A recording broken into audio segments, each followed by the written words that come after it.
And he only averaged about, what was it, 4 targets a game. So in this sense, that's not like basically he did everything he could with every target that. Because trust me, I saw it. I don't want to say he averaged 100 yards a game, but close to maybe 80, 90 a game on average. So he had a few 100-yard games. But again, he only had like 4 targets a game. All right, let's see. Drake London was also outstanding with 100 receptions, 158, and that could have been more if Atlanta didn't decide to make these crazy quarterback decisions during the time of the season that they did. So that's more on the team than it is Drake London. 1,271 receiving yards and 9 touchdowns. Amon-Ra St. Brown at number 5, 115. And that's the change we're going to make. We're going to move Amon-Ra up to 4 and drop Drake London down to 5. No, we're going to move Amon-Ra up to 3. Yeah, Amon-Ra St. Brown is the number 3 receiver. Brian Thomas will be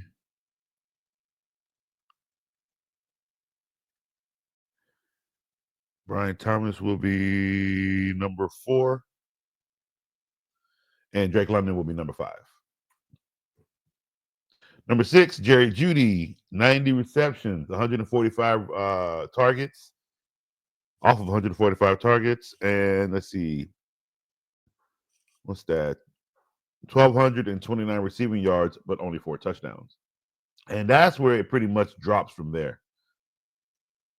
The touchdown value for a lot of these receivers, and again, CeeDee Lamb had to deal with the quarterback situation, so he only had 6. But Malik Neighbors, for a rookie, did really good. 109 receptions off of 170 targets, 1,204, and that's with the quarterback situation that they were dealing with. So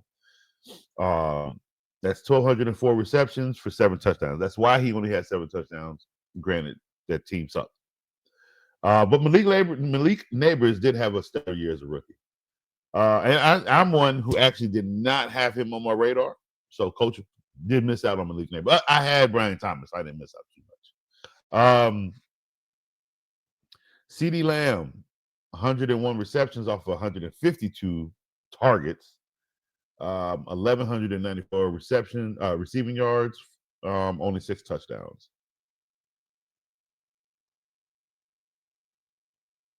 Let me see.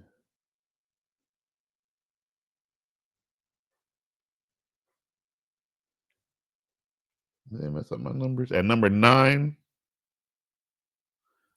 Yeah, number 9, we have Lab McConkey.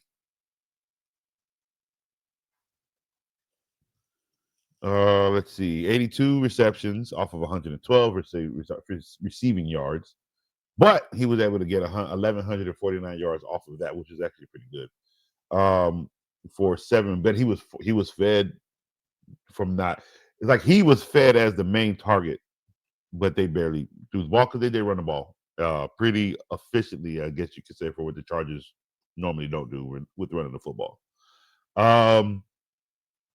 Jackson Smith, 100 receiving yards off of 137 targets, 1,130 receiving yards, 100 receptions, off of 137 targets, with 1,130 receiving yards for only 6 touchdowns. Where are you, number 9? Number 10. Number 11, we got Garrett Wilson. 100 receptions off of 154 receiving targets for 1,104 reception yards, only 7 touchdowns. Terry McLaurin, 82 receptions, 117 receptions off of to get 101,096 receiving yards for 13 touchdowns. So they did spread the ball a lot in Washington, but he was the main touchdown target. Cortland Sutton with the rookie quarterback 81 receptions off of 135 targets, 4,081 receiving yards, and 8 touchdowns. Not bad for Cortland Sutton with a rookie quarterback. They have chemistry, and I actually might be looking a little bit at Cortland Sutton this year. Yeah, who would have thought coach would say some crap like that? AJ Brown, 67. Here, okay, so these numbers are low, but listen though. These numbers might be low, but just listen to the closeness of perfection. Okay. He had 67. This is a championship team. He had 67 receptions. That's low. He had 97 targets. That's low. However, he had 1,079 yards. What does that mean?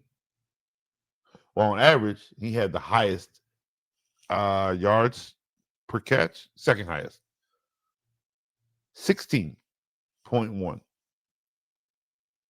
So every time he catches the ball, on average, he's catching 16 yards.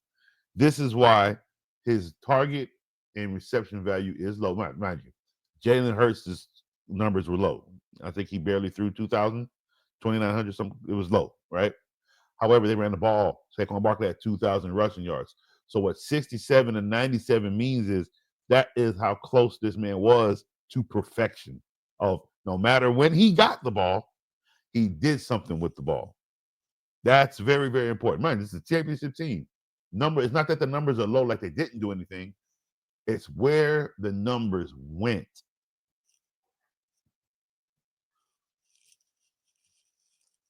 Let's see. Devontae Adams. Let's see. What was that? Number 11. Who was this? Terry McLaurin was 12.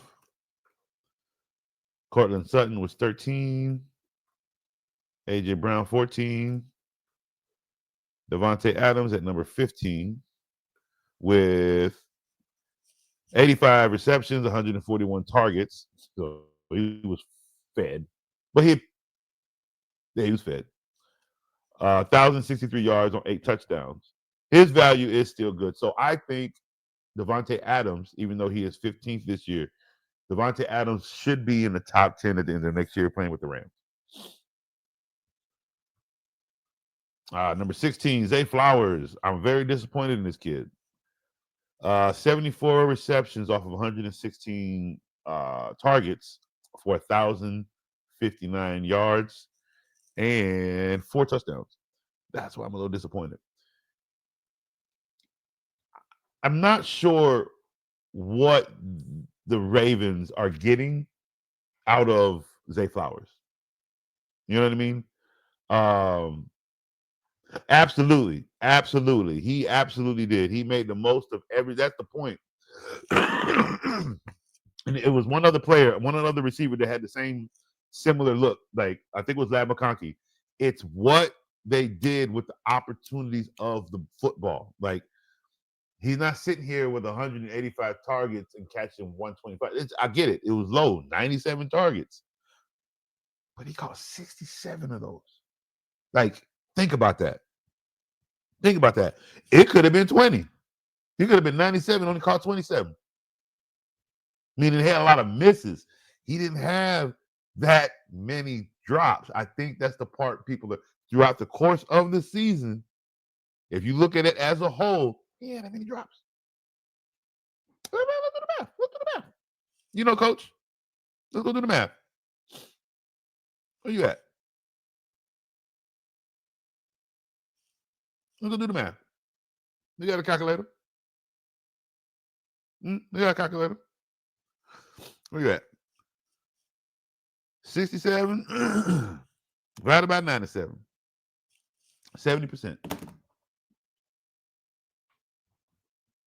70%. Because Jamar Chase was 71% with 175 to 127. So he has caught 70%. I don't think people understand how substantial that is. I don't think the Ravens got to get more creative with Flowers. I'm gonna tell you what the problem is.